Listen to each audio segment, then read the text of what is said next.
수다로 에너지 업 되는 시간, 박세미의 수다가 체질. 오늘 나에게 꽂힌 한마디로 시작합니다. 그걸 참았어? 아이고 힘들었겠다. 11월 27일 월요일 박세미의 수다가 체질 첫 곡은요, 이면정의 사랑은 봄비처럼 이별은 겨울비처럼이었습니다. 오 뭐야, 그러니까 겨울에는 이별하라는 건가? 자, 인사드리도록 하겠습니다. 저는 DJ를 맡은 개그우먼이자 희극인 박쌤이고요. 보는 라디오로 보시면은 또 쌤디 볼 수 있거든요. 오늘은 또 귀엽게 머리를 묶고 왔습니다. 후후. 자, 오늘 오프닝은요, 청취자 짝짝이 5921님에게 꽂힌 한마디를 소개해드렸어요. 이런 사연이 덧붙여져 있었습니다. 전 혼자 사는데 종종 주말에 부모님 댁에 가서 이런저런 수다 떨다가 상사 흉도 보고 그러면 저희 엄마는 꼭 저보다 더 흥분해서 제 편을 들어주세요. 아이고 그걸 참았어? 아이고 힘들었겠다. 이러면서요, 든든한 내 편이 있다는 게 정말 큰 힘이 됩니다. 게다가 엄마 밥 먹고 와서 기분이 너무 좋네요 라고 하셨어요. 와, 쌤디 같은 경우에는 이상하게 부모님한테 힘들다는 이야기를 못 하겠더라고요. 왜냐면 제가 힘들면 더 힘들거나 더 무너지실까봐 말을 못 하겠는데, 부러워요. 저는 이렇게 부모님께 다 털어놓을 수 있다는 게 좀 부럽습니다. 김나은님께서는 지금 들은 그 한마디에 눈물이 핑 도네요. 그런 말 한마디를 원하는데 참 듣기 힘들죠. 우리 김나은 씨께서 어느 사연인지 모르지만 이 딱 한 줄만 듣고도 눈물이 핑 돈다고 하면은 지금 힘든 일이 굉장히 많으신가 봐요. 나은님, 제가 대신 말해줄게요. 아이고 우리 나은님 힘들었어요. 아이고 그랬어요. 월요팅입니다. 월요일 시작이라고 놀린 건 아니었는데, 아무튼 나은님 진짜로 힘내세요. 어차피 시간 지나면 모든 건 잊혀집니다. 시간이 해결해 줍니다. 자, 김영수님께서 부산은 흐리기만 합니다. 서울은 비가 오나 봐요. 겨울비가 내리면 마지막 잎새도 떨어지겠네요. 오 뭐야, 시 읽은 것 같아요.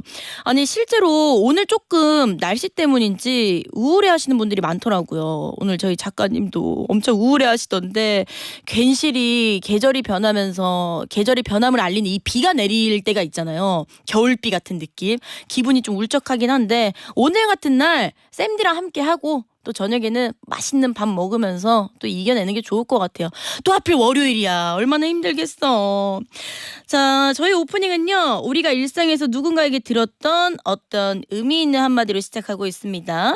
오늘 소개된 짝짝이님께 선물 보내드리고요. 이렇게 오프닝에 소개될 나에게 꽂힌 한마디가 생각나는 분들이나 아니면 쌤디랑 같이 수다 떨고 싶은 짝짝이들은요, 샵 1035 단문 50원, 장문 100원이 드는 유료 문자 혹은 무료인 고릴라로 보내주세요. 그리고 오늘 또 총기 있게 김총기 정신건강학과 선생님 모시고 총기 있는 정신생활 함께 할 거거든요. 이따 3부에 모셔볼 테니까요. 오늘같이 비 오고 울적한 날 끝까지 함께 해주시면은 총기 있는 정신 저희가 잡아드리겠습니다. 자, 그럼 저희는 잠시 광고 듣고 올게요. 박세미의 수다가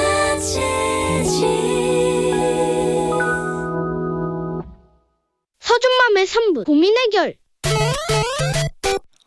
오늘은 또 뭐를 먹지? 어머! 거울에 비친 내 뱃살 뭐니. 주말에 많이 먹었으니까요, 닭가슴살 따릉따릉 할게요.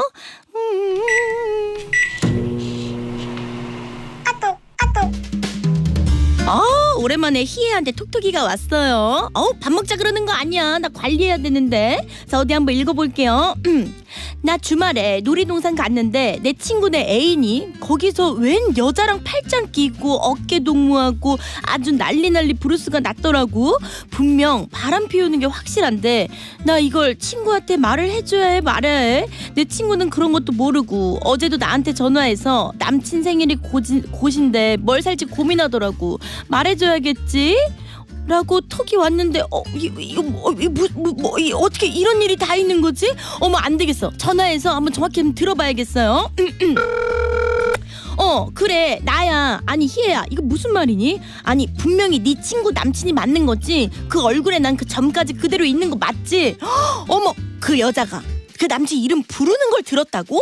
자기야라고 하면서 어머 이게 남친 여친이 아니고서 자기야 부르는 거 힘들지. 아니 이거 어쩌냐? 아니 나라면은 사실 난 동네 최고잖아. 나 같으면은 얘기해줄 것 같아. 비밀로 해줄 이유가 없잖아. 왜? 얘기해서 내 친구를 살려야 될 거 아니니? 아니 근데 내가 봤을 때는 나처럼 말을 잘 못하면은 괜히 있잖아. 오히려 내 남친이 그럴 리가 없어 막 이러면서 너한테 난리 부르서 네 탓하고 너만 막 이상한 애 될 수도 있어. 그래놓고서 헤어지고 다시 막 울면서 너한테 돌아오고 이러면 얼마나 꼴백이니. 그래서 말을 해주는 건 난 추천하지만 만약에 그 두 사람이 너무너무 사랑한다 하면은 가끔은 결혼한 거 아니면은 에라 모르겠다 눈 감는 것도 답일 수도 있어. 왜? 그러다가 희애야 너가 막 어떻게 막 다 뒤집어 엎을 수도 있다. 그거 잘 생각하고 얘기해. 진짜 너무 어려운 일이겠다. 아니 어떡하니? 나 같으면 얘기해버려. 아니 얘기를 해야지. 그 두 사람이 지지고 볶고 뭐하고 그거를 말릴 수도 있고 선물 사 아무튼 나 닭가슴살 먹고 서준이 데리러 가야 되니까 그 친구가 그 선물 사가지고 그거 날리기 전에 얼른 얘기를 해줘. 알았지? 아무튼 또 통화해. 따릉따릉. 네, 듣고 온 노래는요 루머스의 스톰이었습니다. 와, 우리 듣고 계신 짝짝이 분들 어떻게 신나게 몸 좀 흔들었나요? 샘디는 보라로 보시는 분들은 알겠지만 정말 신나게 몸을 흔들었습니다. 스트레스 날아가는 기분이에요. 자, 오늘 사연은요 청취자 짝짝이 정희애님의 사연이었습니다. 와, 이거 근데 사연 진짜 너무 난감한 거 아닙니까? 실제로 우리 짝짝이분들도 그런 경우 있으세요? 내 친구의 연인이 바람피는 장면을 목격했다. 근데 이제 아까 얘기했던 것처럼 이거 진짜 잘못 얘기하면 다 덤태기 씌우고 괜히 절교할 수도 있는 부분이거든요. 근데 꼭 나중에 다시 그 남자랑 헤어지면 또 돌아온다? 세미야 미안해 그때 내가 막 이러면서 우울하면. 자, 황미경님께서 남의 연애사는 껴드는 거 아니라고 했어요. 점점점. 근데 샌디도 사실 결혼이 아니고 이게 만약에 연애라면은 껴드는 거 아닌 것도 답일 것 같습니다. 그냥 모른 척 지내는 게 나을 것 같기도 하고. 8384님께서 결혼 전 남친이면 얘기해줘야죠. 결혼 전 밝혀지는 건 신의 은총 아닌가요? 빨리 헤어지라고 얘기해줘요. 쌤들이랑 약간 좀 다른 의견입니다. 이 말도 맞네요. 결혼 전 밝혀진 건 진짜 은총이죠. 만약에 둘이 결혼을 약속을 하면서 연애를 한다면 정말 무조건 얘기해야 됩니다. 근데 이거는 의견이 너무 반반이어가지고 제가 봤을 때는 그냥 일단 얘기하지 말고 결혼 얘기가 오간다. 조금 딥하게 관계가 들어간다 라고 하면은 그때 말해주는 것도 나쁘지 않을 것 같습니다. 자, 우리 짝짝이 분들도요 언제든 편하게 친한 언니, 동생, 친구한테 털어놓듯이 가지고 있는 크고 작은 고민들을 보내주시면요 서준맘이 따릉따릉 해결해주고 원하시면 당연히 익명 보장해드립니다. 샵 1035 단문 50원, 장문 100원이 드는 유료 문자 혹은 무료인 고릴라로 보내주시거나 SBS 러브 FM 박세미의 수다와 체질 홈페이지로 들어오셔서 사연 보내주세요. 소개된 분께는요 사연과 더불어 선물도 무조건 보내드려요. 자, 오늘도 날씨를 알아봐야겠죠. 지금 비가 내리고 있어서 마음이 울적한 짝짝이 분들이 굉장히 많은데 우리 박경아 리포터님 모셔서 정확히 날씨를 들어보겠습니다. 리포터님. 안녕하세요, 쌤디. 오늘 날씨가 무슨 일이에요? 그러니까요. 눈물 나와요. 울지 마세요. 정확히 오늘 날씨 좀 설명해 주세요. 네, 서울에도 비가 오락가락하고 있는데요. 현재 서울의 비구름대는 그래도 거의 빠져나갔습니다. 아직 전국 대부분 지역에는 빗방울이 떨어지는 곳이 있는데요. 오늘은 전국이 대체로 흐린 가운데 전국 대부분 지역에서 비가 오는 곳이 있겠습니다. 강원 내륙 산지를 중심으로는 비 또는 눈이 내려 쌓이는 곳도 있겠는데요. 오후에는 소강 상태 보이는 곳이 많겠고 서울, 인천, 경기 북부는 오늘 밤에 대부분 그치겠습니다. 낮 기온은 서울이 10도, 광주가 12도, 대구가 14도로 평년과 비슷하거나 조금 높아서 오늘은 그래도 비교적 포근하겠는데요. 내일부터는 추워집니다. 오늘 밤부터 찬 공기가 남하하면서 내일 아침 기온은 오늘보다 3도에서 8도 정도 떨어지겠고 내일은 중부지방 중심으로 모레는 전국이 영하권으로 바람도 강하게 불면서 내일부터는 다시 추워지겠습니다. 이번 주는 오늘 이후로는 내내 추운 날씨가 이어질 전망입니다. 서울의 현재 기온은 6도입니다. 날씨였습니다. 아니 옆구리 시려운데 어떻게 이번 주 내내 춥다는 건가요? 어떡하죠? 따뜻하게 지내세요. 네, 옷이라도 따뜻하게 입어야겠네요. 네, 감사합니다. 너무 감사합니다. 자, 조금 후에 세민의 약국 열리는 거 다들 알고 계시죠? 그 전에 저희는 류승룡, 염정화, 고창석의 알 수 없는 인생 듣고 올게요. 박세 미의 수다가 체질 박세 미의 수다가 체질 매일 낮 12시 5분 같이 수다 떨어요 박세 미의 수다가 체질 박세 미의 수다가 체질 매일 낮 12시 5분 같이 수다 떨어요 박세 미의 수다가 체질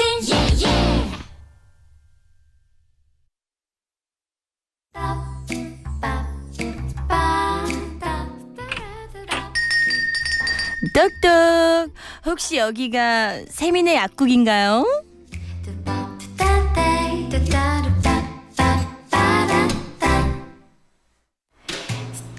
네, 오늘도 친절한 이승희 약사님 모셨습니다. 안녕하세요.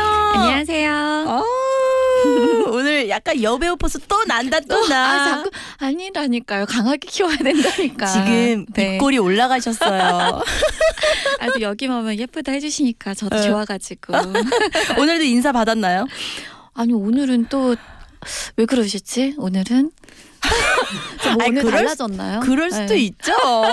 에이, 또 너무 서운해하고 그러지 나도 마세요. 너무 친한 척하려고 그랬는데 네. 또 누군지 또 정색하고 물어보셔가지고. 아, 또 외부인이면 또 그럴 수도 있는데 오늘은 좀 외부인으로 착각을 하셨나 봐요. 예.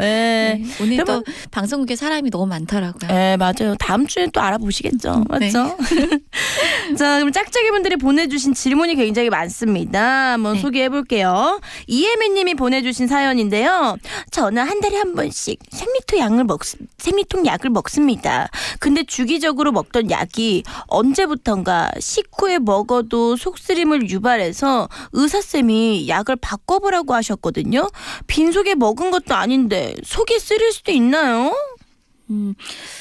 일단 속이 쓰릴 수도 있고요. 오. 먼저 이제 생리통이 우리가 왜 생기는지 잠깐 생각을 해볼 필요가 있는데 생리라는 게 우리가 임신을 준비했다가 임신이 안 됐을 때 생리가 나는 거죠. 네. 근데 임신이라는 건 정자와 난자가 만나야지만 가능한 건데 우리 여성들은 초경 이후에 항상 임신 준비를 해요. 한 달에 한 번 배란이 돼요. 즉 난자가 나오고요. 그 여성 호르몬들이 배란 이후에 많이 나오면서 자궁 세포들을 잘 성숙을 시켜놔요. 그러니까 임신의 준비를 하는 건데 만약에 수정이 안 돼서 임신에 실패를 하면 네. 이 두터워졌던 자궁 내막이 이 세포들이 다 떨어져 나가는데 그게 바로 월경이에요.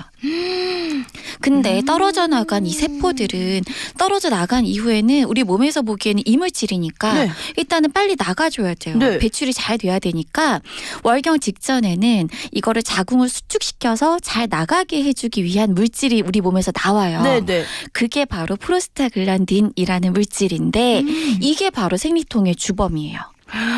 이게 수축시켜서 이물질을 내보내기 위해서 만드는 물질인데 네. 너무 많이 만들어지면 자궁을 너무 쪼는 거예요. 네.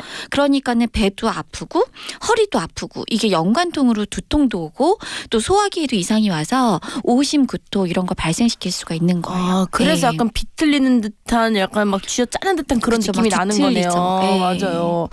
아니 저는 생리통에 타이레놀을 먹거든요. 근데 이걸 먹는 게 맞아요? 맞아요. 지난주에 잠깐 얘기가 나와서 네. 제가 그게 효과가 있냐라고 물어봤잖아요. 근데 그게 진짜 생리통에 타이레놀 드시면 효과가 있어요, 쌤디는? 저 있었는데 혹시 제 뇌가 만들어낸 착각인가요? 아니요. 아니 근데 제가 이게 좀 길게 생리통이 왜 일어나는가 말씀을 드린 이유가 네. 생리통의 주범은 그 자궁 수축시키는 프로스타글란딘이라고 말씀드렸잖아요. 그럼 생리통 약이라는 건 요 물질을 억제하는 건데 네. 요 기전을 가지고 있는 게 바로 소염 진통제예요. 우리가 그렇게 흔히 알고 있는. 네. 근데 타이레놀은 소염 작용이 없어요. 네, 그러니까 그냥 소염 진통제가 아닌 해열 진통제로 따로 분류를 하는 거고 일반적으로 생리통에는 소염 진통제 여기에는 대표적인 게 이부프로펜, 덱시부프로펜, 나프록센 이 세 가지가 대표적이거든요. 이런 성분들이 더 효과적일 수밖에 없죠. 기전상. 너무 충격적인데요? 효과가 근데- 너무 좋았었는데? 그래요? 그럴 수도 있어요. 근데 그 약 먹고 30분만 지나라 이러고 기도를 했었거든요. 그건 쓸데없는 기도였잖아요. 그 기도빨이 먹힌 건가? 약빨이 아니라 기도빨이었었어. 근데 샘디는 그냥 이제 타이레놀을 습관적으로 드셔서 효과를 네. 보고 그래서 다른 대안을 찾을 필요가 없었던 건데 네. 간혹 소염 진통제를 드실 수 없는 분들도 계세요. 먹고 싶어도. 그러니까 뭐 위장이 안 좋다, 신장이 안 좋다, 또는 천식이 있다 그러면 네. 소염 진통제를 드실 수 없으니까 이런 경우에는 생리통에 타이레놀 성분을 드시는 거고요. 또는 또 소염 진통제 단일 성분을 드셨는데도 통증이 아직도 있다. 네. 그런 분들은 소염 진통제 용량을 막 너무 올릴 수도 없고 두 가지를 병용할 수도 없으니까 네. 그럴 땐 추가적인 진통제로 이제 타이레놀 성분을 사용하는 경우도 있지만 1차 선택제는 소염 진통제라는 거죠. 생리통이 있어서. 와, 진짜요? 네, 지금 질문 주신 분은 이혜미 님은 위장장애가 심하다고 하셨는데 네. 이 소염 진통제, 생리통 약 중에서 가장 심한 위장장애를 가지고 있는 게 나프록센이고요. 나프록센. 네, 그 다음이 부르펜, 그 다음이 덱시브프로펜이 조금 위장장애가 덜하고 그 다음이 오. 이제 타이레놀 성분이거든요. 네. 만약에 이제 지금 드시고 계신 약 성분을 살펴보고 이게 나프록센이면 덱시브프로펜으로 성분을 좀 바꿔보시면 위장장애가 덜할 것도 같고 위장장애가 덜하다고 하더라도 소염 진통제는 반드시 식사 후에 드시고 평소에 위가 약하신 분들은 위장약도 같이 드시는 게 좋습니다. 같이 먹어도 되는구나. 네. 아니 그리고 이거는 쌤디 큰 고민인데요. 네. 생리통 올 때 몸이 막 붓는 사람도 있잖아요. 네. 그럴 때도 지금 소개한 약들을 먹으면 돼요? 그걸 드셔도 일부 부족은 해결이 되는데요. 나는 너무 많이 붓는다 이런 분들은 일반 의약품으로 허가된 이뇨제가 있어요. 그래서 네. 그 이뇨제 성분이 생리통 약에 복합돼서도 나오거든요. 그래서 저는 조금 부으니까 붓기에 좀 더 좋은 걸로 주세요. 그러면 이 이뇨제 성분이 이제 몸의 붓기를 좀 빼주기도 하고 자궁의 그 긴장을 완화시켜주는 역할도 하게 됩니다. 오, 그런 것도 있구나. 네. 또 요즘에는요 마그네슘이 복합된 제제도 나와요. 생리통 약에. 와. 그러면 마그네슘이 근육의 긴장을 좀 풀어주거든요. 네. 우리가 생리할 때는 자연적으로 자궁을 자꾸 수축시켜서 노폐물을 배서 내보내려고 한다고 했잖아요. 그래서 생리통이 오는데 약간의 긴장 완화에 도움 받으실 수가 있고 막 배가 뒤틀리듯이 막 꼬이듯이 막 경련이 온다 이런 분들은 요 진경제가 들어간 성분도 있기 때문에 그 맞게 이제 드시면 될 것 같아요. 오. 그리고 제가 이제 팁을 하나 드리면 네. 생리통이 정말 심한 분들이 있어요. 이게 네. 생리가 다가오면 되게 공포스러운 분들 계시는데 맞아요. 이런 분들은 아플 때까지 기다리지 말고 하루 이틀 전부터 미리 약을 드시라고 권해요. 네. 원래 진통제를 제가 아프기 전에 미리 드시라고 하는 경우는 없는데 딱 네. 생리통은 그래요. 왜냐하면 생리통을 유발하는 그 프로스타글란딘이 생리 나오기 전에 만들어져요. 네, 이거를 자궁을 수축을 스탠바이 하는 거거든요. 네. 근데 얘가 이미 만들어지고 통증이 시작되면 약을 먹어도 이거 생성을 막아봤자 효과가 떨어지는 거예요. 근데 이게 한 생리 12시간에서 36시간 전에 만들어지니까 시작하기 하루 이틀 전에 먹어보면 초반에 이 생성을 막아서 생리통이 훨씬 효과적으로 효과가 있을 수 있습니다. 와, 매달 오는 통증이니까 좀 네. 쉽게 생각하는 경향도 있는데 좀 잘 체크를 해봐야겠어요. 네. 자, 우리 여러분들도 약사님께 궁금한 게 있다면 샵 1035 단문 50원 장문 100원이 드는 유료 문자 혹은 언제나 무료인 고릴라로 보내주시면 이렇게 친절하게 알려주십니다. 친절한 약사님과 함께하는 세민의 약국은요. 내일도 오픈합니다.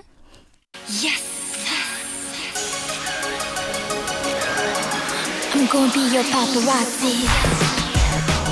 오늘 입은 이 옷 어울리나?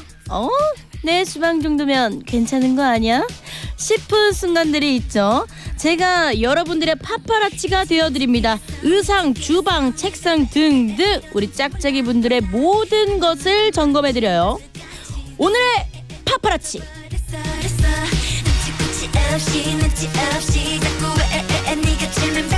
자, 이 시간은요 제가 우리 짝짝이 분들의 파파라치가 되어 이런저런 것들을 몰래 엿보듯 얘기하는 코너입니다. 파파라치, 짝짝이의 파파라치. 자, 오늘은 특별히 월요일이니까요. 주말에 뭐 하셨는지, 어딜 다녀오셨는지, 그런 여러분들의 주말 사진을 보내주시면 되는데, 맛있는 걸 먹었다면 메뉴 사진 보내줘도 되고요. 좋은 곳에 다녀왔다면 풍경 사진을 보내주시면 됩니다. 뭐 아무것도 안 하고 집만 보고 있었다 하면은 그 천장 사진 있잖아요. 그 사진 보내주셔도 돼요. 뭐 배달 음식 시켜 먹은 것도 굉장히 재밌겠네요. 왜냐면 요새 배달 음식이 어떤 게 있는지 몰라서 보고 다른 짝짝이 분들이 이런 것도 배달되는구나 하고 또 찾아서 시켜 드실 수도 있으니까요. 그리고 얼굴 공개가 싫으시면 직접 가려서 보내주시면 됩니다. 자, 예시로 쌤디 사진부터 보고 갈게요. 쌤디는 주말에 당일로 양평에 다녀왔는데요. 거기에 세미원이라는 식물원이 있더라고요. 그래서 거기에 마침 스펠링도 똑같아. SEMI. 그래서 이 세미라는 카페가 있길래 거기서 이렇게 이쁘게 찍었습니다. 너무 귀엽죠? 친구랑 다녀왔어요. 네, 혼자 갈 뻔한 거 제 친구가 살려줬어요. 양평은 당일치기 여행을 하기 되게 좋더라고요. 서울이랑 멀지도 않고, 그리고 뭐 구경거리도 엄청 많진 않지만 그래도 메인이 딱딱 두세 개가 있어가지고, 참고로 식물원은 지금 겨울이어서, 원래 여기가 연꽃이 유명한데 지금은 좀 겨울이어서 연꽃은 없지만 산책용으로 굉장히 좋았다는 점. 자, 이렇게 보내주시면 되고, 우리 작가님 사진은 없나요? 아까 뭐 도자기 굽고 왔다 그래가지고 도자기 사진이 있어. 여기 있네요. 자, 우리 도자기 사진인데요. 참고로 이거 왜 띄우라고 했냐면요, 이런 경우 많아요. 우리 연애 초반에 연인분들께서 도자기 구우러 갔다가 도자기 3주 뒤에 나옵니다. 2, 3주 뒤에 집으로 배송이 되기 때문에 그 사이에 헤어지는 연인들이 굉장히 많아서, 헤어지고 나서 배송으로 이 같이 만든 도자기가 온다. 그때는 추운 겨울이 더 추워지는 거기 때문에 그걸 알려드리기 위해 미리 말씀드립니다. 연인은 도자기 만들 때 꼭 주의하세요. 자, 이렇게 사진 보내주시면 됩니다. 어디로 보내시냐면요, 문자번호 샵 1035로 사진 보내주시면 되고요. 사진 전송 100원 유료구. 고릴라는 사진 전송이 안 됩니다. 그러니 꼭 문자로 참여해주시면 감사드려요. 사진은 보라에 띄어서 다 같이 볼 거니까요. 방송에 소개된 분들께는 커피 쿠폰 보내드릴게요. 자, 그러면 우리 짝짝이 분들의 주말에 뭐 했는지 사진 기다려보는 동안 저희는 카니발의 그녀를 잡아요 노래 듣고 올게요. 많이 보내주세요. 네, 노래 듣고 왔습니다. 자, 우리 문자가 굉장히 많이 왔는데 한번 보라로 확인해 보도록 할게요. 8992님께서 아가들이랑 공룡박물관 다녀왔어요. 한 번도 안 가본 곳인데 아가들 덕분에 다녀왔네요. 공룡을 처음 봐서 더 신나했던 애기들이에요 라고 하면서 사진이 왔습니다. 공룡, 여기 굉장히 유명한 박물관 아니에요? 그 되게 유명한 박물관에 입구부터 공룡이 있는 그 박물관이 있는데 어렸을 때 굉장히 많이 갔었거든요. 근데 그 공룡이 움직인단 말이에요. 그래서 굉장히 놀랬던 기억이 나는데, 와, 너무 귀엽다. 애기들이 한 대충 초등학생 저학년이랑 유치원생 같아요. 아들이랑 딸 같은데 너무 귀엽네요. 공룡 바라보면서, 저 때는 저 공룡이 진짜 살아있을 것만 같고 엄청 상상하면서 보잖아요. 공룡 박물관이니까 저도 이번에 그 양평 갔을 때 곤충 박물관 다녀왔거든요. 겨울에는요, 이렇게 실내 박물관을 다녀오는 게 너무 좋은 것 같은데, 하나 추천해드리자면 그 파주에 그 마을 있잖아요. 헤이땡 마을이라고, 이거 말해도 되는지 모르겠는데 거기는요 박물관 몇십 개가 뭉쳐 있습니다. 거기로 가족들 놀러 가세요. 주차장도 굉장히 많아서 추천입니다. 겨울에는 실내가 최고야. 자, 3384님께서 크리스마스 분위기 내봤어요. 어디 한번 볼까요?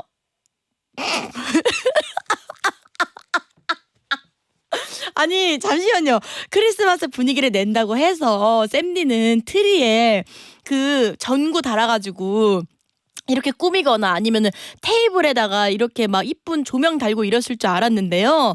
그냥 블라인드에 그 다이땡에서 파는 3,000원짜리 전구 같은 그런 거 그냥 일자로 줄줄줄줄 이렇게 다셨거든요.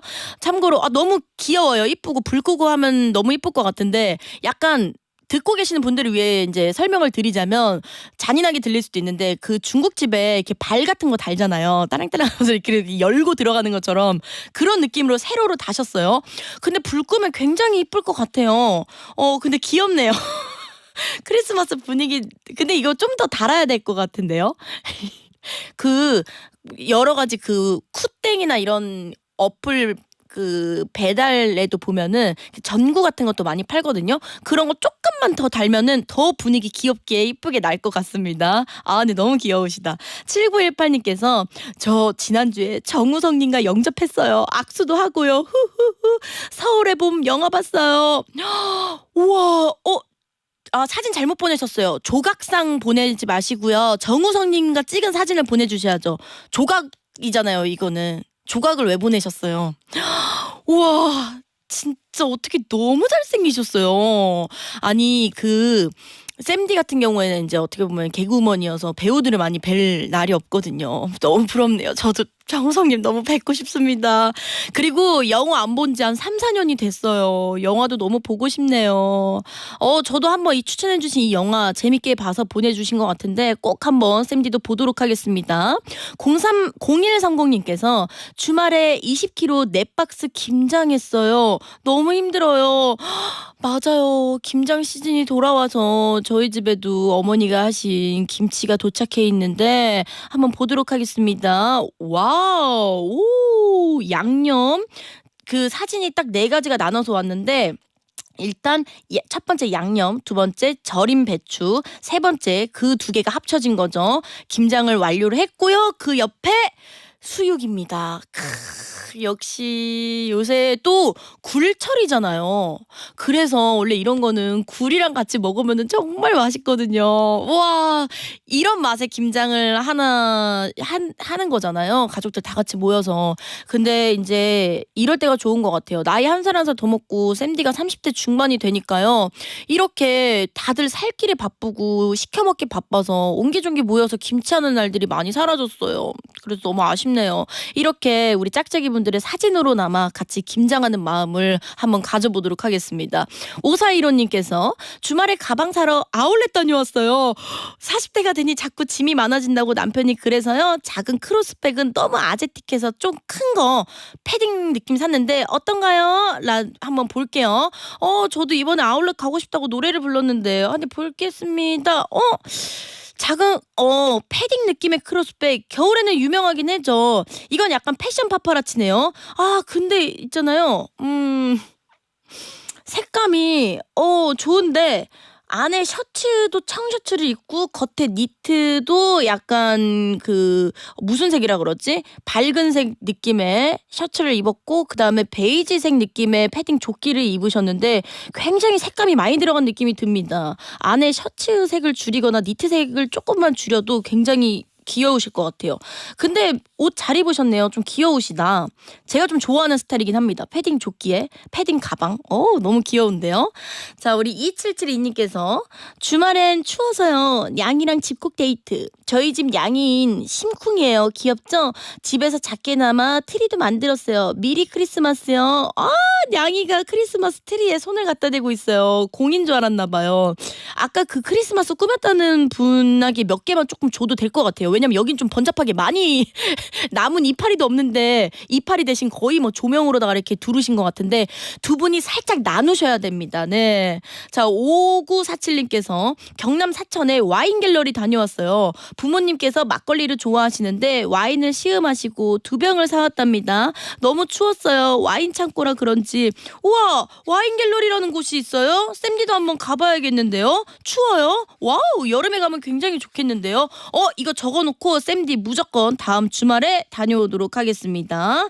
자, 그럼 이렇게 사진 소개된 모든 분들께 커피 쿠폰 보내드리도록 하겠습니다. 그럼 저희는 광고 듣고 올게요. 스케쳐스 모델 박은빈입니다. 스케쳐스를 만나고 저의 일상에 작은 변화들이 생겼어요. 편하니까 안 하던 운동에 도전해보고 새로운 길로도 가보고 일상이 더 쉬워진 것 같아요. 저를 변화시킨 편안함. 여러분도 시작해보세요. 스케쳐스. 인천 아시안게임 금메달리스트 손현재입니다. 최고의 플레이는 최고의 수면으로. 팀 코리아의 숙면을 책임질 베스트 슬립과 함께 대한민국 국가대표팀을 응원합니다. 대한민국 국가대표 공식 침대 매트리스 베스트 슬립. 새벽을 여는 사람들, 현장을 땀으로 채우는 사람들, 기비코가 응원합니다. 묵묵히 자신의 일을 하는 분들을 위해 TV크는 안전화와 워커웨어를 만듭니다. 희망과 안전을. 작업복의 기준 티뷰크. 안녕하세요. 차은우입니다. 사랑한다는 말은 지금 해야 합니다. 그리고 내일도 해야 합니다. 오늘 한화생명이 글로벌 안보 서비스로 당신의 내일을 지킬 테니 부디 오래오래 말해주세요. 사랑한다고. 한화생명. 본 광고는 광고 심의 기준을 준수하였습니다. 여수 어때? 제주 어때? 일본 어때? 베트남 어때? 미국 어때? 여행할 때 여기 어때? 여행할 때 여기 어때? 여러분, 때가 됐어요. 여기 어때 할 때. 보아라의 하루 한 팩. 에드마이스. 매일매일 간편하게 하루 한 팩. 에드마이스. 이것저것 먹지 말고 하루 한 팩. 에드마이스. 오피스팩. 제조원 노바렉스.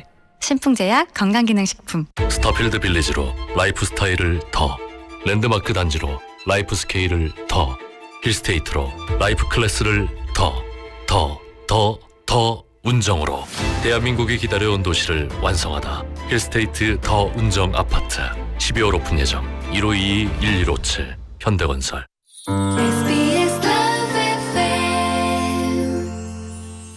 와, 다들 진짜 주말을 너무 알차게 보내신 것 같아요. 문자 한번 더 보고 가도록 하겠습니다. 7022님께서 전 어렵다는 피켓팅 성공해서 딸아이랑 둘이서 이명웅 대구 콘서트 보고 왔습니다. 3시간 동안 행복한 시간이었습니다.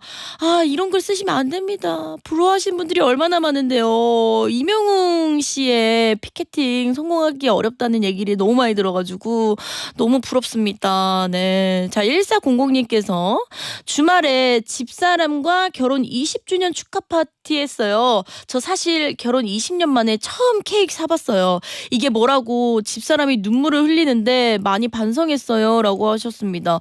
와, 근데 이런 게 문제입니다. 10번 잘해주고 한 번 못해주면 그 한 번 못해주는 거 뭐라 하고 10번 못해주고 한 번 잘해주면 그 한 번의 감동을 받는다. 정확히 그런 말이네요. 이 감동이 굉장히 아내분은 오래 갈 겁니다. 그렇다고 또 못하라는 이야기는 아니고요. 이렇게 중간중간 이렇게 행복한 이벤트 많이 해주시면 아내분이 너무 행복할 것 같아요. 6188님께서 주말에 슈톨렌이라는 빵을 만들고 왔어요. 크리스마스를 기다리며 한 조각씩 잘라 커피와 함께 먹으면 아주 기가 막혀요. 올해는 모두가 행복한 크리스마스 보내길 바랄게요라고 했는데 여기 오타가 나서 미스라고 하셨는데요. 괜히 좀 마음이 시리네요. 자, 슈톨렌은요 가운데를 먹고 양쪽 붙여야 되는 거 아시죠? 가운데를 잘라서 먹고 양쪽을 붙이고, 이거는 한 조각 한 조각 먹으면서 크리스마스 기다리면서 먹는 빵인데요. 안에 곡물도 들어있고 굉장히 맛있습니다. 추천드립니다. 자, 이제는요 이렇게 시간이 너무 빨리 가요. 벌써 2부 마무리할 시간이라고 음악이 이렇게 흘러나오는데 저희는 그러면요 재밌게 3부에서는요 샘이 러던 시간으로 만나보도록 하겠습니다.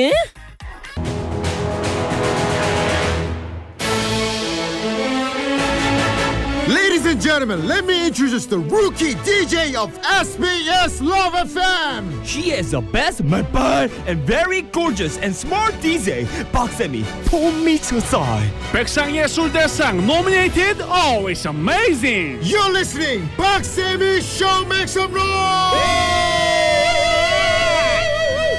Thank you guys.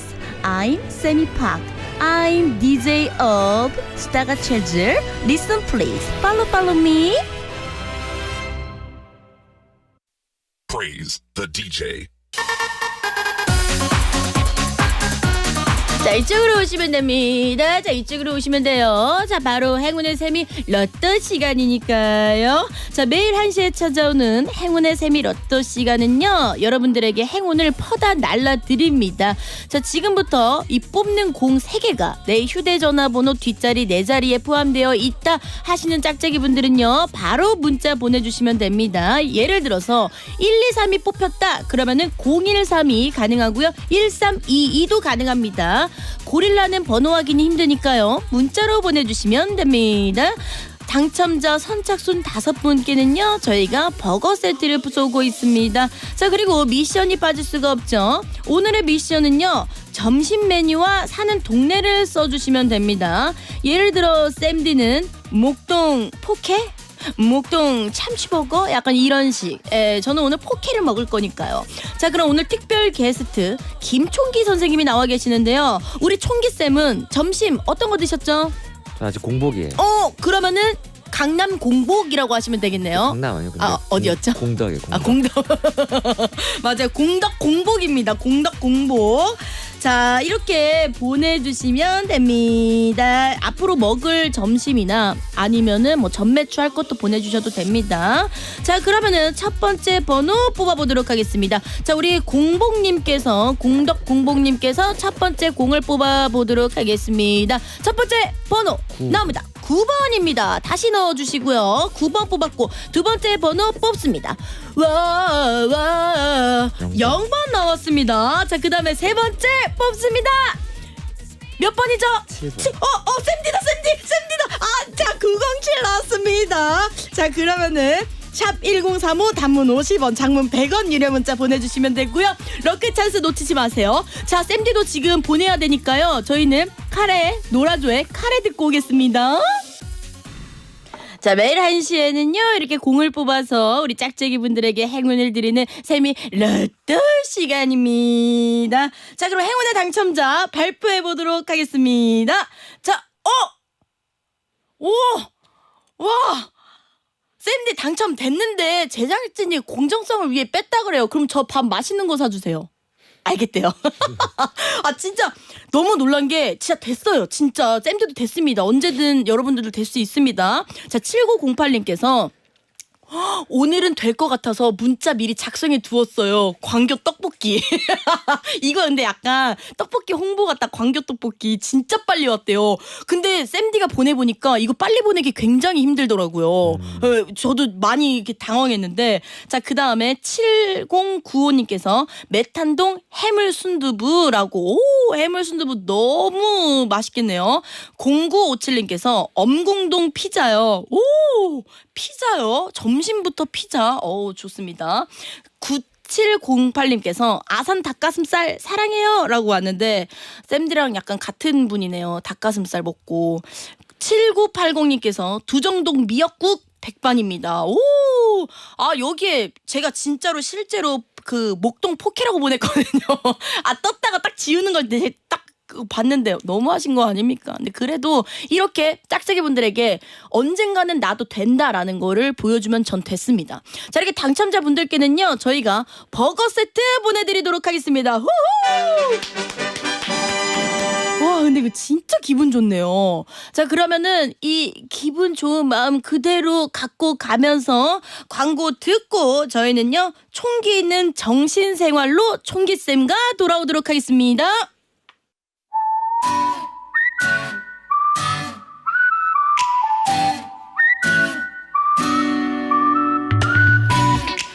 진짜 짜증나. 쟤 왜 저래. 주변 곳곳에 숨어있는 빌런들로부터 상처받는 분들, 이 남자 전화기가 또 꺼져 있어. 또 잠수 탄 거야. 건강하지 못한 연애에 스트레스 받는 분들, 꼬여버린 여러분들의 마음을 사르르 어루만져 드립니다. 총기 있는 정신생활. 네, 매주 월요일에는요 우리의 월요병과 더불어 다양한 마음의 고민을 해결해 주실 정신건강의학과 전문의 김총기 선생님 모셨습니다. 자, 카메라 보고 한번 인사해 주세요. 네, 안녕하세요. 정신과 전문의 김총기입니다. 아니, 가끔 그 저희 인별그램 댓글이나 이런 데 보면은 선생님 맞냐, 배우 아니냐라는 댓글이 진짜 많이 달려요. 너무 감사하죠. 근데 점점 더 얼굴이 멋있어지시는 것 같아요. 그런가요? 오늘 좀 많이 가려서 더 멋있어 보이나 보네요. 와, 어떻게 저렇게 예의도 바르시고. 근데 실제로 진짜 너무 멋있으신데 본인은 부정하시더라고요. 근데 꼭 잘생기고 이쁘신 분들은요 부정하세요. 저 같은 경우에는 감사합니다 이러거든요. 맞아요, 저 그런 얘기 많이 들어요 라고 하는데 정작 잘생기고 멋있는 분들은 왜 부정하는 걸까요? 저는 부정은 하지 않아요. 속으로는 어느 정도는 나도 괜찮을 때가 있다 싶을 때가 솔직히 있다 없다. 아니, 감사하다고 생각하죠. 예.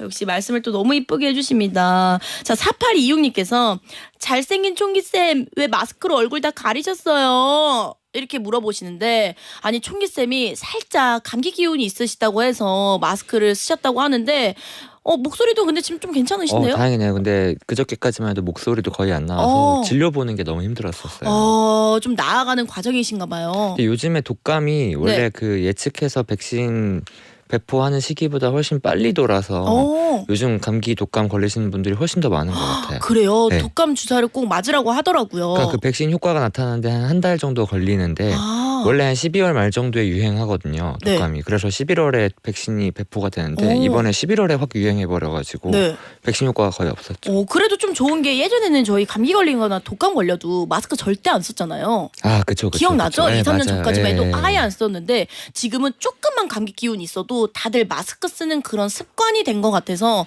너무너무 좋은 것 같아요. 그쵸. 코로나가 또 바꾼 문화죠. 맞아요. 어떻게 보면 뭐 나쁜 게 더 많았지만 이거는 살짝 그래도 건강을 위해서는 뭐 좋은 것 같다라는 거죠. 자, 6832님께서 총기쌤 아까 사연에 우연히 놀이동산 갔다가 친구 남친이 바람 피는 걸 봤다던데 이걸 친구한테 말해주냐 모른 척 해주냐 그런 얘기가 나왔거든요. 저도 비슷한 경험이 있어서 질문 드려요. 어떻게 해야 할까요? 라고 질문이 왔습니다. 쌤디 같은 경우에는 뭐 결혼하는 거 아니면은 일단 말하지 말아라 라고 얘기를 했거든요. 다 뒤집어 씌울 수가 있기 때문에 너 때문에 헤어졌잖아 막 이러면서. 총기쌤은 어떻게 생각하세요? 저도 말 안 하는 게 좋을 것 같긴 한데 근데 말을 안 할 수 있을까가 좀 걱정되긴 해요. 그리고 이것도 다르겠네요. 친구랑 나와의 얼마큼 친하느냐. 아, 맞아요. 맞죠? 예. 그래서 결론은 말을 안 한다. 근데 만약에 예를 들어서 그 친구가 아니라 예를 들어서 뭐 여동생이다 혹은 뭐 누나다. 그러면은 정말 이야기 안 할 수 있을까? 가서 쥐어 뜯어야죠. 우리 언니의 남친이다 막 그러면은 오빠 지금 뭐 하는 거야 하면서 난리 났죠. 그러니까 너무 엄청 친한 친구면 사실 결국 이야기를 할 수밖에 없으니까. 또 누구 친구냐 어느 정도의 나와의 관계가 있냐에 따라서 또 달라질 수도 있겠네요. 예를 들어서 그냥 그렇게 친하지 않은 직장 동료의 남자친구를 놀이동산에서 봤다. 그러면 사실 굳이 이야기할 필요가 있을까 싶긴 하죠. 맞아요. 자, 그러면 약간 좀 겨울 이야기로 넘어가서 이번 주가 11월의 마지막 주인 거 아세요? 벌써 그렇게 됐네요.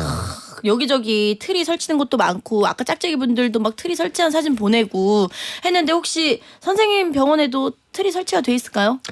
저는 엄청 쬐끄맣게 어. 한 30cm 정도의 미니 트리만 하나 갖다 놨어요. 잘 안 보이겠는데요? 근데 너무 또 네.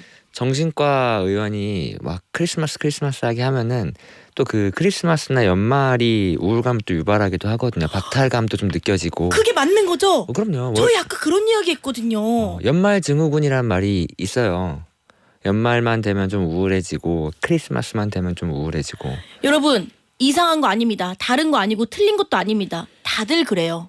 그럼요. 맞죠? 네, 다 연말 그렇죠. 증후군은 굉장히 많은 분들이 있고요. 쌤디 역시 나 연말에 어떡하지? 이제 나이 먹는데 어떡하지? 나 겨울에 어떡하지? 라는 이야기를 하니까요. 우리 지금 우울해하시는 짝짝이분들 나만 그런 거 아니라 정말 많은 분들이 그런 고민을 합니다. 이걸로 정신병원에 오시는 분도 계시나요? 많이 있죠. 연말이 되면은 이제 한 해를 자꾸 돌아보게 되는데 아무것도 한 게 없는 것 같고 나이만 먹어가는 것 같고 바깥에 보면은 캐롤 들리고 막 다들 엄청 행복하고 풍성한 것 같은데 박탈감도 좀 느껴지고. 맞아요. 연말 되면 그렇게 우울하고 좀 부정적인 생각들이 드시는 분들 많이 있죠. 그러면은 이런 마음을 잘 극복하는 방법이 있을까요? 단순한 거라도. 기본적으로는 1년 동안 한 게 아무것도 없다라고 이야기하시는 분들이 내가 열심히 했던 무언가를 다 간과하는 경향이 많이 있는 것 같아요. 사실 열심히 일했잖아요. 열심히 출근했고 일을 안 했으면 적어도 구직이라도 했고 공부라도 했고 쉰 것도 열심히 쉰 거잖아요. 그럼요. 다음 내 발전을 위해서. 근데 그런 것들은 아무것도 아니다라고 생각하게 되는 순간부터 점점 더 부정적인 것만 보게 되니까 뭘 하지 못했는가를 생각하기보다는 뭘 했는가를 자꾸 찾아보면은 좀 더 의미 있게 한 해를 돌아볼 수 있지 않을까 싶어요. 약간 그런 거네요. 부정이 아닌 칭찬 노트 이런 거죠. 내 자신에게 칭찬해주는 그런 칭찬 노트 쓰는 것도 굉장히 좋다고 하는데 나는 한 게 없어서 우울하신 분들은요. 반대로 내가 이번 연도에 뭘 이뤘는가 뭘 했는가 생각하는 것도 너무 좋을 것 같아요. 그럼요. 그냥 그 한 해 뭐 대단히 큰 성공을 이뤘어야 뭐 뭘 한 게 아니에요. 그냥 출근을 한 것도 월급을 받은 것도 뭔가를 한 겁니다. 그러면 혹시 총기쌤도 그런 생각 들 때 있어요? 막 우울함? 우울감이요? 저는 좀 가을을 타는 편이라서 가을 되면 좀 우울해져요. 좀 무기력해지고. 총기쌤도 우울함과 무기력함이 있다고 합니다. 다 있어요. 다 있어요. 그럼요. 그게 또 삶의 재미 아닙니까? 우울감을 느끼지 않는 사람이 있다고 하면은 네. 병원에 가야죠. 맞아요. 네. 근데 그런 것도 편하게 상담 받으러 가는 것도 너무 좋을 것 같아요. 맞아요. 맞아요. 자, 그럼 총기로운 정신생활의 참여 방법을 알려드리도록 하겠습니다. 살다 보면 내가 왜 이렇게 예민할까? 왜 이런 일에 스트레스 받지? 혹은 진짜 저 사람은 왜 저래? 싶을 때가 있잖아요. 그런 각종 고민들을 저희에게 보내주시면 됩니다. 문자번호 샵1035 단문 50원, 장문 100원의 유료 문자 고릴라는 무료입니다. 원하시면 익명이라고 적어주시면 됩니다. 자, 그럼 저희 미리 도착한 사연부터 한번 소개해보도록 할까요? 익명 요청하신 대나무숲님의 사연입니다. 저는 초등학생 딸 한 명을 키우고 있는데요. 아이가 벌써부터 친구처럼 느껴져서 그런지 아님 편해서 그런지 남편한테 열받는 일이 있으면 자꾸 아이에게 남편 험담을 하게 됩니다. 얘 니네 아빠는 도대체 왜 그런다니? 그래가지고 너 아빠가 그래가지고 엄마가 스트레스 받아서 이랬잖아. 그래 아빠한테 비밀이 알았지? 사실 제가 어릴 때 저희 엄마가 그렇게 아빠 흉을 보곤 했는데 전 그게 참 싫었거든요. 근데 제가 요즘 그러고 있더라고요. 그렇게 제가 남편이랑 싸운 이야기며 흉을 한참 보고 있으면 아이가 이렇게 묻곤 합니다. 그러면서 엄마는 왜 아빠랑 결혼했어? 그럼 전 할 말이 없어지죠. 아이에게 남편 욕하는 못난 엄마라는 생각에 반성도 되고요. 전 그냥 남편이 성격이 소심한 편이라 남편한테 제 진짜 속마음을 말하면 싸움 날 것 같아서 그저 하소연처럼 아이에게 얘기했던 건데요. 그게 분명 좋은 게 아니란 걸 알지만 저도 모르게 자꾸자꾸 그렇게 됩니다. 대체 저는 왜 그러는 거고 이걸 고치려면 어떻게 해야 할까요? 네, 닉네임 대나무숲님의 사연이었습니다. 아이에게 아빠 흉을 본다는 그런 사연인데 그때마다 스스로 또 자책을 하는 거잖아요. 이런 말하고 시원하다 이게 아니라 아유 바보 멍청이 나는 왜 아이에게 이런 얘기를 해서 약간 이런 느낌인 거죠. 많이들 그러시는 것 같아요. 네, 사실 많은 부모님들이 사실 그러긴 해요. 그럼요. 서준이한테도 어머니도. 그러세요? 네? 서준이한테도 그러세요? 서준이한테는요? 전 그러진 않아요. 다짜고짜 난 등짝을 때려버렴. 남편 등짝 때려버렴. 약간 서준 엄마는 그런 스타일이고 지금 저희 아버지도 라디오를 듣고 계실 수 있는데 지금 어머니도 뒤에서 아버지 용을 네, 다 그런 것 같습니다. 딸과 엄마의 사이는 특히 더 그런 것 같아요. 친구처럼. 맞아요. 예. 아버지가 아들한테 엄마 욕을 하는 경우는 흔치 않은 것 같아요. 상대적으로. 맞아요. 그래서 저는 이렇게 생각해요. 밖에 나가서 남한테 흉보는 것보다는 내 자식한테 흉보는 게 또 낫다고 생각하는데 가족이니까. 안 그럴까요? 사실은 대단히 좋지 않죠. 대단히 좋지 않고. 교육상. 네, 그럼요. 대단히 좋지 않다는 거는 엄마들도 알고 있어요. 그걸 알고 있으니까 여기다 이렇게 사연도 올려주시는 거고 왜 그러는 걸까요? 이야기하시는 거잖아요. 근데 사실 어쩔 수 없는 부분이 좀 있다고 생각하긴 합니다. 아까 네. 제가 엄마 흉보는 아빠는 그렇게 많지 않은데 네. 아빠 흉보는 딸한테 아빠 흉보는 엄마가 많다라는 거는 기본적으로는 대부분 육아가 엄마한테 좀 치우쳐져 있는 상황 때문이라고 저는 생각하긴 해요.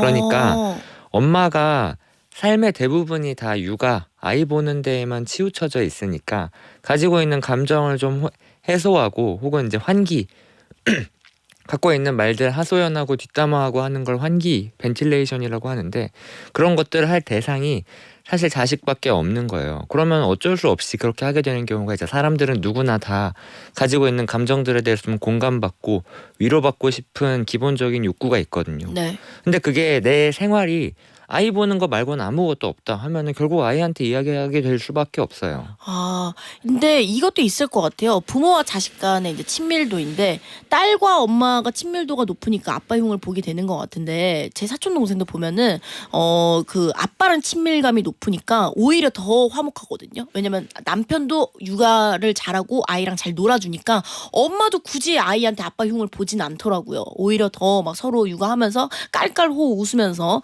그래서 어쩌면 엄마 쪽에 진짜 육아가 치우쳐져 있지 않을까. 그쵸. 엄마한테 육아가 좀 치우쳐져 있을 수도 있고, 그 사연을 보내신 대나무숲님께서 그러면 일상과 삶이 이 아이와 함께 시간을 보고 소통하는 것 이외에 뭐가 더 있는가를 한번 좀 돌아보실 필요가 있어요. 그렇지 않고 어느 한쪽으로 자꾸 쏠려 있는 삶은 결과적으로 좀 불안정해질 수밖에 없어요. 딸한테 그런 친구 같은 남편 흉보는 뒷담화 이야기를 하는 게 좋지 않다는 걸 알면서도 그렇게 할 수밖에 없게 되는 거는 결과적으로 내가 그런 것들을 갈무리하고 통제할 수 있을 만한 에너지가 좀 많이 깎여 나갔다는 뜻이거든요. 그러니까 스스로를 좀 더 돌봐야 결국 딸한테도 좀 더 좋은 엄마가 될 수 있는 겁니다. 맞네요. 그럼요. 엄마 마음이 지금 그렇게 건강하지 못하니까 딸에게서 좀 더 좋은 엄마가 되고자 하는 노력에 자꾸 실패하게 되는 거죠. 여기서 나도 안 그러고 싶은데 자꾸 그러게 된다라고 하시는 거는 본인 자신에게 자신이 없거나 좀 이렇게 많이 나약해져 있기 때문인 것 같다. 그리고 또 엄마들이 또 아빠랑은 조금 다른 점 중에 하나는 그 엄마들은 사실 특히 이제 아이가 어릴 때는 그 내 몸에 있다가 나온 아이잖아요. 그러면 일종의 자신의 부속물이나 자신의 분신처럼 느껴지는 경우가 대단히 많아요. 맞아요. 실제로 부속물이었잖아요. 그쵸. 그리고 어느 정도는 아이랑만 계속 소통하고 있다 보면은 아이가 나의 분신 혹은 또 다른 나로 느껴지는 게 대단히 당연한데 그 점점점 아이가 커갈수록 사실 그렇지 않다는 것을 스스로 좀 더 많이 이야기해주고 받아들이는 과정이 필요합니다. 저는 그게 대단히 어렵지만 또 한편으로는 그게 대단히 아름답고 신기한 거라고 생각하거든요. 한 사람으로부터 부속되어서 태어나온 완전히 다른 사람이 된다는 게. 맞습니다. 그거를 받아들이는 과정이 저는 결코 항상 유쾌하고 기쁘지만은 않지만 노력해야 되는 부분이라고 생각해요. 저희 조은혜님께서 저도 이제 아이한테 얘기 안 해야겠어요. 제 얘기하신 줄. 이거 역시 많은 어머님들이 그렇게 합니다. 말하고 후회하고 이렇게 하니까. 이혜용님께서 저도 딸에게 남편 흉 보면 딸은 다 들어주는데 아들은 듣기 싫어하며 그만하래요 라고 웃음 해주셨는데 확실히 아들과 딸은 진짜 남자와 여자는 나누면 안 되지만 이런 부분에서 조금 다른 것 같아요. 그럼 좀 더 딸이 공감을 많이 해주는 경향이 있는데 그러니까 더 자꾸 이야기를 하게 되고 그럴수록 점점 더 악순환이 되는 거예요. 이게 안 좋다는 거는 이제 아이들은 그 부모 그리고 부모의 관계가 단순히 나와 함께 사는 사람들 어른들의 관계가 아니라 나의 보호, 나의 그 쉘터예요. 나의 안식처인데 그 엄마랑 아빠가 관계가 안 좋다 혹은 서로에 대한 불만이 있다라는 거는 그냥 엄마 아빠 관계가 안 좋은 게 아니라 내가 생존을 의탁할 수 있는 나의 쉘터가 불안정해지고 있다는 뜻으로 받아들여져요. 그러면은 대단히 불안하거든요. 내가 먹고 사는 내가 생존하는 문제에 있어서는 뭐 아니면 도로 바뀔 수밖에 없습니다. 잘 지내거나 안 좋거나 그러면은 엄마가 아빠 욕을 할 때는 사실 아빠를 엄청 많이 사랑하고 의지하는 바도 있지만 이런 불만들이 있다라는 걸 이야기하는 건데 그 두 가지 감정이 공존한다는 것을 아이들은 사실 받아들이기 되게 어려워요. 그러면은 니네 아빠가 막 이랬어라고 욕을 하면은 아이는 그럼에도 불구하고 엄마가 아빠를 사랑한다는 것을 동시에 인지하기가 어렵죠. 그럼 점점 더 불안해지는 거고 그 불안이 내재화될수록 아이는 부모의 관계를 뭐 아니면 도로 바라보는 시선에 점점 더 익숙해지고 그렇게 분열시키는 게 다른 인간관계에서 재현될 때 대단히 불안정해지는 근본적인 원인이 되거든요. 그래서 그렇게 하는 게 대단히 좋지 않다라고 이야기 드린 건데 사실 알고 계실 거예요. 맞아요. 사연 보내주신 분도. 이용배님께서는요. 그럴 땐 친구들을 만나세요. 이렇게 말씀하시는데 맞아요. 아이들에게 말할 바에는 그냥 친구한테 털어놓는 것도 좋은 방법일 것 같고요. 친구 만날 시간이 없잖아요. 맞아요. 또 그것도 그게 그렇네요. 슬픈 거죠. 1698님께서 저도 아들에게 말해요. 그럼 속이 시원해져서 그런가 봐요. 근데 남자는 남자 편이라고 아들은 아빠 입장을 얘기해주니 전 남편 입장이 이해되기도 해요. 이분은 또 아들이 그렇게 얘기하니까 이해를 하시려고 하나 봐요.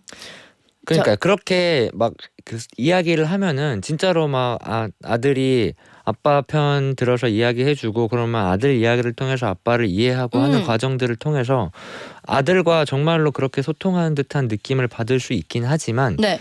그거는 이제 애들이 저는 뭐 성인이 가까워졌을 때는 가능하다고 생각하고 초등학생 10살 이하의 아이들은 그런 것들을 이야기하는 것처럼 느껴져도 사실은 진행되지 않습니다. 불안이 계속 쌓여갈 수밖에 없어요. 아이들 네, 마음속에. 맞아요. 저희 짝짝이분들도요. 이런저런 마음의 고민들 저희에게 보내주시면 됩니다. 문자번호 샵 1035 단문 50원 장문 100원의 유료 문자 고렐라는 무료고요. 원하시면 익명이라고 써주시면 됩니다. 그럼 저희는 계속해서 4부에서 이어가도록 하겠습니다. 따뜻한 후의 햇살 같은 널 매일 너와 함께 떠나고 싶어 파란 하늘만큼 두근거리는 하루 한낮의 수다가 박세미의 수다가 체질. 네, 박수채 4부 시작했습니다. 아니 고민 문자가 너무 많이 와서 몇 개 한번 소개 한번 가보도록 하겠습니다. 익명으로 왔어요. 저희 집은 남편이 아들 흉을 봐요. 그럼 저는 듣기가 너무 싫더라고요. 남편의 이런 심리 궁금해요. 남편이 아들 흉 보는 거는 화날 것 같아요. 그러게요. 화나겠네요. 네. 이거 어떻게 이런 심리가 뭘까요? 글쎄요. 아드님이 어떤 아드님인지가 궁금하긴 한데 뭐 남편이 아들 흉을 보는 게 그 정말로 아들을 막 미워하고 꼴 보기 싫어서 흉을 보는 건지 아니면 아내한테 그냥 공감받고 싶어 하는 건지가 궁금하긴 한데 네. 너무 듣기 싫다 하는 걸 보면은 아마 남편분과의 관계가 아들과의 관계보다 별로 안 좋지 않을까 하는 걱정이 좀 들긴 하네요. 그래서 시샘이 나서 그럴 수도 있겠다. 그럴 수도 있죠. 그거는 뭐 모르겠지만. 그러네요. 우리 네. 김지연님께서 사춘기 아들이 저랑 있을 땐 한마디도 안 하고 화난 사람처럼 있다가 여친이랑 통화할 땐 세상 딴 사람. 제 앞에서도 그러는데 그걸 지켜봐야만 할까요? 속으론 나한테도 그래봐라 하고 싶은데 우리 아들 어떻게 하면 좋을까요? 슬쩍 티 한번 내볼까요? 라고 하시는데 근데 사춘기 때는 다 이러지 않나요? 그럼요. 그리고 엄마한테 아무리 하라면 잔소리에 대해서 더 숨기만 하지 더 도망가지 이럴 땐 그냥 내버려두는 게 저는 개인적인 쌤디 입장은 그럴 것 같습니다. 좀 서운하기도 하고 꼴 보기 싫기도 한데 또 어떻게 생각하면 귀엽잖아요. 애기 애기 때는 막 엄마 하면서 엄마 없으면 뭐 죽고 못 살던 애가 이제는 다 컸다고 엄마한테 막 뚱하게 있고 여자친구 생겼다고 막 살랑살랑 거리고 너무 귀엽죠. 근데 귀여울 것 같고 네. 그냥 이렇게 생각하면 될 것 같은데 우리 아들도 여자한테 저렇게 잘하는구나 나중에 좋은 아빠가 될 수 있겠구나. 저는 오히려 안도하는 방향이 더 나을 것 같아요. 왜냐면 무뚝뚝해서 나중에 쟤 저러다 결혼도 못하는 거 아니니? 이러는 게 아니라 내 아들 다정하구나. 연애 잘하고 결혼 잘하겠다 라는 느낌으로 좀 생각을 이렇게 전환을 해서 그럼요. 그런 거 볼 그렇게, 때마다 네. 그 애기 시절을 자꾸 떠올려 보면은 네. 좋을 것 같아요. 맞아요. 그러면 그리고 뭐 사실 사춘기라고 해봤자 아직도 애기잖아요. 근데 뭘 자기가 다 컸다고 맞아요. 여자친구한테랑 엄마한테랑 다르게 하고 그런 것들 보면은 가소롭고 귀엽죠. 맞아요. 그리고 잘 되면 잘할 것 같아요 부모님한테. 네. 자, 임견장님께서 저희 언니는 무언가를 선택하고 결정하는 걸 잘 못해요. 그래서 늘 저한테 선택해달라고 하는데요. 회사 이직 같은 중요한 문제도 저에게 맡기는데 그러면 책임감도 제가 가져야 하잖아요. 언니가 스스로 결정하고 선택할 수 있게 제가 도울 수 있는 행동이나 말이 있을까요? 어떻게 생각하시죠? 선택하고 결정한 거 잘 못한다. 이러신 분들은 굉장히 많죠. 우유부단하신 분이 굉장히 많은데 조금 중요한 것도 선택을 해달라고 하니까 문제가 되는 것 같아요. 이직 문제 같은 경우. 네, 그거 언니의 문제도 있긴 하지만 네. 언니가 그런 걸 상담할 때마다 임경자님께서 선택을 해주시는 것도 저는 문제를 더 계속 반복시키는 요인 중에 하나가 아닐까 싶어요. 선택해달라고 해서 사실 선택을 해줄 필요는 없거든요. 그런데 여기서는 선택해달라고 맡기신다면 책임도 임 경자님께서 져야 하잖아요라고 이야기하시는 걸 보니까 매번 선택해달라고 이야기를 하면 진짜로 내가 선택을 해주고 그 책임까지 져야 한다라는 강박이 좀 있으신 것 같아요. 맞아요. 선택해달라고 하면은 선택 과정에서 고민하는 것들을 좀 들어주거나 공감해줄 수는 있지만 선택을 직접 해주진 않을 수 있습니다. 아 맞아요. 그게 좋은 방법일 것 같아요. 그러다가 네. 나중에 혼자 선택할 수 있는 걸 완전히 잃어버릴 수가 있을 것 같아. 그러면 선택할 때는 중요한 거는 미래를 알 수 없다는 거를 항상 자꾸 유념해야 되거든요. 지나간 다음에 돌이켜보면은 다 쉬워요. 다 그때 왜 그러지 못했을까 맞아요. 생각하는데 사실 막상 지금은 모르잖아요, 미래를. 네. 그러면은 후회하거나 책임에서 괴로워하지 않기 위해서는 네. 그 충분히 고민을 하고 네. 내가 비교했다라는 근거만 남겨두면 되는 겁니다. 맞습니다. 그래서 그거를 임경자님 언니는 임경자님한테 물어보는 걸로 대체하고 있는 것 같은데 임경자님께서도 그 고민의 과정을 같이 한번 고민해 볼 수는 있어도 결과적인 선택은 언니가 하는 거고 그리고 선택하고 난 이후의 미래는 알 수 없다. 네, 맞습니다. 저는 김호진님께서 갱년기의 와이프와 사춘기인 아들이 자주 투닥거리는데 꼭 중간에 낀 저에게 누구 말이 맞는지를 물어봅니다. 저 완전 난감하네요. 한쪽 편을 들기도 힘들고요. 어떻게 해야 지혜롭게 넘어갈 수 있을까요? 김호진님의 사연은 지금 와이프와 아들 사이에 끼어 있는데 하필이면 갱년기와 사춘기예요. 가장 무서울 때입니다. 눈치를 많이 봐야 되는데 근데 쌤디가 생각했을 때는 아까 총기쌤이 말한 것처럼 그 과정 예를 들어 결과를 내어주지 말고 그렇죠. 서로 양쪽을 공감해주는 방법 이거 괜찮지 않을까요? 그럼요. 그 퇴계 이황 선생님처럼 네. 네 말도 맞고 네 말도 맞다 해주시는 거죠. 네, 왜냐면 맞아요. 어차피 결국 정말로 누구 말이 맞는지를 물어보는 그 판사가 필요한 게 아니라 네. 내가 얘 때문에 이렇게 화가 난다라는 걸 공감받기를 원하는 거잖아요. 맞아요. 판사가 정말 필요하겠어. 그럼 경찰서를 갔겠죠. 네, 맞습니다. 자, 우리 짝짝이 분들도 나는 왜 이럴까 혹은 쟤는 왜 저래 싶은 고민이 들 때 이 코너에 사연 주시면 됩니다. 문자번호 샵 1035 단문 50원 장문 100원 고릴라는 무료입니다. 자, 그럼 저희는요 홍대광의 잘 됐으면 좋겠다 듣고 와서 긴 사연 만나보도록 하겠습니다.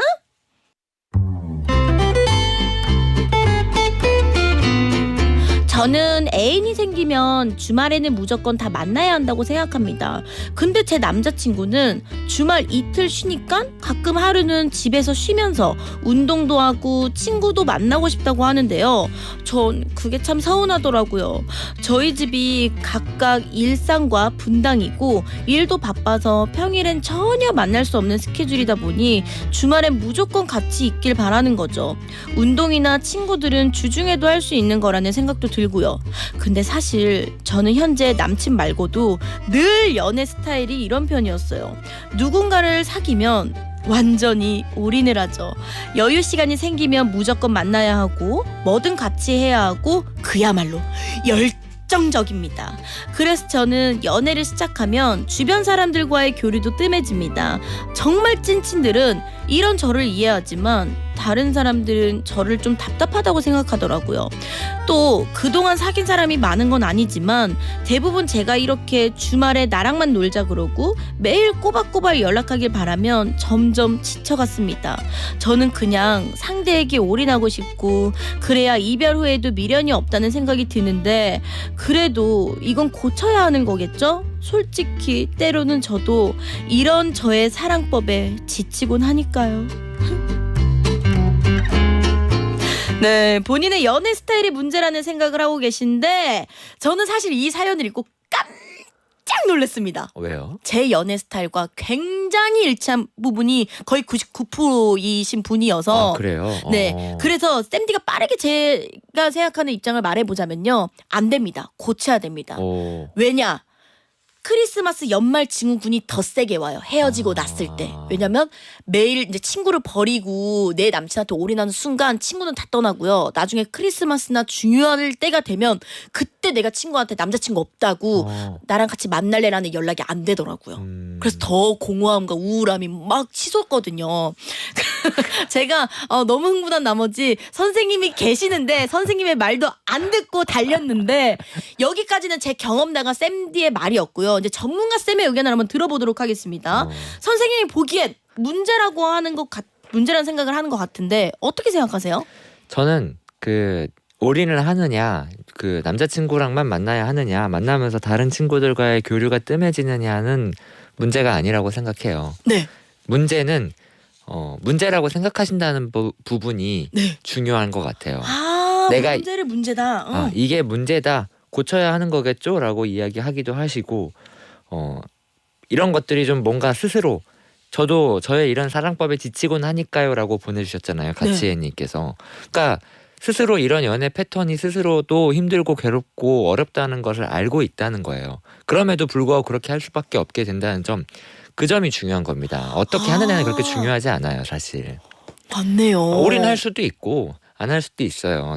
각자 혼자만의 시간을 가지는 연애 스타일을 가진 사람도 있을 수 있고, 완전히 그 사람과 딱 붙어서 지내는 사람도 있을 수 있지만, 중요한 건 이런 연애 과정 속에서 내가 충분히 행복한가, 괴롭지 않은가가 중요한 거고, 이것 때문에 내가 괴롭고 힘든데도 불구하고 자꾸 이렇게 하게 된다, 그럼 거기서 중요해지는 겁니다. 나는 왜 나 스스로를 괴로운 방향으로 몰고 갈 것인가, 네. 그렇게 하고 있는가, 이런 게 중요한 거죠. 그러면은 이 연애는 서로 힘든 거네. 이 남자도 굉장히 괴로워하고 이 여자분도 괴로운 거잖아요. 그렇죠. 내가 상대방을 괴롭게 한다는 거에서도 또 괴로움을 느끼는 거죠. 네, 맞아요. 그리고 친구들도 괴로운 게 이런 분들은 이제 아예 연락이 안 돼요. 친구들 입장에서는 야, 얘 또 연애하잖아. 약간 이렇게 되는 거거든요. 그러니까 이거는 지금 모두를 괴롭게 하는 건데, 이렇게 올인해야 이별 후 미련이 없다는 생각을 하신다고 했는데 사실 이것도 맞는 생각인가요?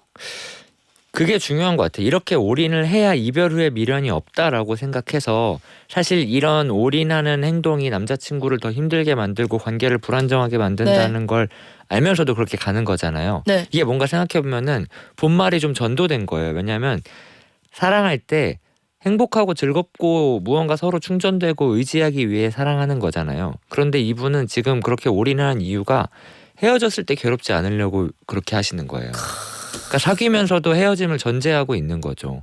그리고 본말이 전도되었다고 이야기를 한 게, 헤어짐을 두려워해서 하게 되는 그런 행동들이 오히려 더 관계를 헤어짐으로 몰고 가고 있어요. 맞아요. 그러니까 이런 것들을 자기 실현적 예언이라고 이야기하기도 하거든요. 나는 결국 이런 것들 때문에 헤어질 거야. 그렇기 때문에 나는 사귀고 있을 때 올인을 해야 해. 라고 이야기를 하고 그렇게 예언을 한 게, 그 말로 인한 행동들이 실제로 헤어지게 만들고, 스스로가 스스로의 예언을 실현시키게 되는 셈이죠. 와, 지금 사랑에 올인한다는 건 어쩌면 좀 위험한 거죠. 맞죠? 그렇지 않다니까요. 죄송해요. 그렇지 않다는 거죠. 위험한 그러니까 거 아닌가라고 여쭤보려 했습니다. 네. 사랑에 올인을 하느냐 하지 않느냐가 중요한 게 아니라, 네. 내가 지금 유지하고 있는 이 사랑의 방법과 패턴들이 나를 괴롭게 하느냐, 이 관계를 더 불안정하게 만드냐가 중요하다는 겁니다. 올인할 수도 있고 안 할 수도 있지만, 내가 이 패턴 때문에 스스로가 좀 괴롭고 이 패턴 때문에 더 관계가 깨지는 것 같다라고 하면은, 사실은 내가 정말 사랑을 하고 있는 건가, 아니면 사랑이 아닌 다른 감정으로부터 도망치기 위해 스스로를 보호하고 맞아요. 있는 건가 생각해 봐야 해요. 이분은 이렇게 올인해야 이별 후에 미련이 없을 것 같아요라고 이야기를 하신 거면은, 사실은 올인하는 게 정말로 이 사람과 함께 있는 게 행복하고 즐겁고 좋아서 만나는 마음만 있는 게 아니라, 거기에 더해서 헤어진 이후에 헤어진 이후에 상실감과 외로움을 두려워하는 마음이 더 크다. 네. 그런 것들을 그리고 스스로 좀 알아차릴 수 있어야 한다. 그렇게 이야기를 드리고 싶어요. 맞아요. 1804님께서 저도 올인하는 편인데 남자들은 자기한테 집착하면 멀어지려 하는 경향이 있는 것 같아요. 맞나요, 선생님? 그래서 저는 너 없이 또 문제 없다는 걸 보여주려고 합니다. 라고 하셨습니다. 남자들은 그렇다고 이야기하기보다는 네. 자기한테 집착해주는 여자를 좋아하는 남자들도 있을 수 있죠. 성향 차이인 거죠. 그럼요. 근데 맞아요. 그래서 올인하냐 하지 않느냐가 중요한 게 아니라, 네. 이 올인이 이 관계를 어떻게 끌고 가고 있느냐가 더 중요한 겁니다. 사실은 올인하냐 마냐가 중요한 게 아니라, 네. 관계를 잘 이어가고 싶은 거잖아요. 네, 사실 맞아요. 관계 때문에 연애를 하는 건데, 연애하는 방식이 관계를 더 압도하기 시작하면은 거기서부터 이제 주객이 전도되는 거니까, 맞아요. 그런 거를 자꾸 들여다보려고 노력해야 돼. 너 나랑 왜 안 만나줘? 왜 난 주말이면 당연히 데이트 해야지가 아니라, 우리 지금 관계가 좀 어떤가, 이런 걸 먼저 물어봐야 된다는 겁니다. 와, 놀라운 게 이런 연애 스타일을 가진 짝짝이분들이 굉장히 많거든요. 자, 안유민님께서 나만 집착하는 것 같아 힘든 것 같아요. 제가 그랬거든요. 올인하는 것보다 자신을 사랑하며 타인보다 나 자신을 아껴야 할 듯요 라고 하셨는데, 쌤디도 정확히 아까 사연 보내주신 분도 이런 말 하셨잖아요. 근데 그게 중요한 것 같아요. 나 자신을 아껴요. 왜냐면 연인은 헤어질 수 있잖아요. 왜 이 사람한테 올인을 합니까? 내 자신이 가장 중요하죠. 그러니까 사실은 내가 왜 연애를 시작했는가를 생각해 봐야 돼요. 올인하려고 연애한 게 아니에요. 행복하려고 연애한 거거든요. 그런데 그 연애의 방법이 나를 행복이 아니라 더 힘든 방향으로 몰고 가고 있으면은 네. 뭔가 잘못되고 뭔가 뒤바뀐 겁니다. 맞아요. 우리 김지연님께서 완전 제 얘기인 줄 분단과 일산 점점 집착 올인. 근데 전 연애 7년 하고 결혼 20주년입니다. 그래도 다 맞춰주는 남자도 있어요 라고 했습니다. 이 두 분이 그래도 이거는 김지연님은 남편분과 조금 잘 맞았나 보네요. 그러니까요. 그러니까 이야기했잖아요. 올인하는 게 전혀 문제가 아니라니까요. 올인하는 거가 잘 맞으면은 그러니까 관계가 중요한 거지 연애의 방식과 테크닉이 중요하지 않다고 네. 저는 생각하긴 해요. 샌디도 아까 막 그렇게 올인한다고 했는데 올인하는 걸 고쳐야 한다라고 생각하시기보다는 내가 갖고 있는 이제 습관과 방법들이 관계를 압도하는 순간들이 있는가를 체크하시는 게 훨씬 더 중요하다고 네. 저도 이야기 드리고 싶어요. 네, 맞습니다. 또 올인을 안 하고 또 이렇게 하다가는 상대방이 또 올인해주는 여자를 좋아할 수도 있는 거잖아요. 맞아요. 그럴 수도 맞아요. 있죠. 네, 올인이 잘못된 게 아니다. 그럼요. 네. 자, 이제 우리 총기쌤과 인사할 시간이 다가왔습니다. 벌써 시간이 너무 빨리 가가지고 우리 총기쌤 감기 꼭 빨리 나으시고 네, 건강하게 알겠습니다. 또 다음 주에 만날 수 있겠죠? 네, 그럼요. 네, 그럼 짝짝이 분들에게도 한번 인사 부탁드리겠습니다. 네, 다음 주에 뵙겠습니다. 네, 총기쌤 보내드리면서 저희는 광고 듣고 올게요. 아우, 이 시간이 돌아오고야 말았네요. 바로 쌤디랑 짝짝이들이 이별하는 시간이에요. 시간 너무 빨라요. 어떻게 벌써 이렇게 끝곡이 흘러나오는지. 자, 박수채 오늘의 끝곡 드라마 그의 우리는 OST죠. 이승윤의 언덕나무 듣고요. 인사드리도록 하겠습니다. 그러면 내일 또 쌤디랑 수다 떨러 와주실 거죠? 오늘도 잘 놀다 갑니다. 안녕.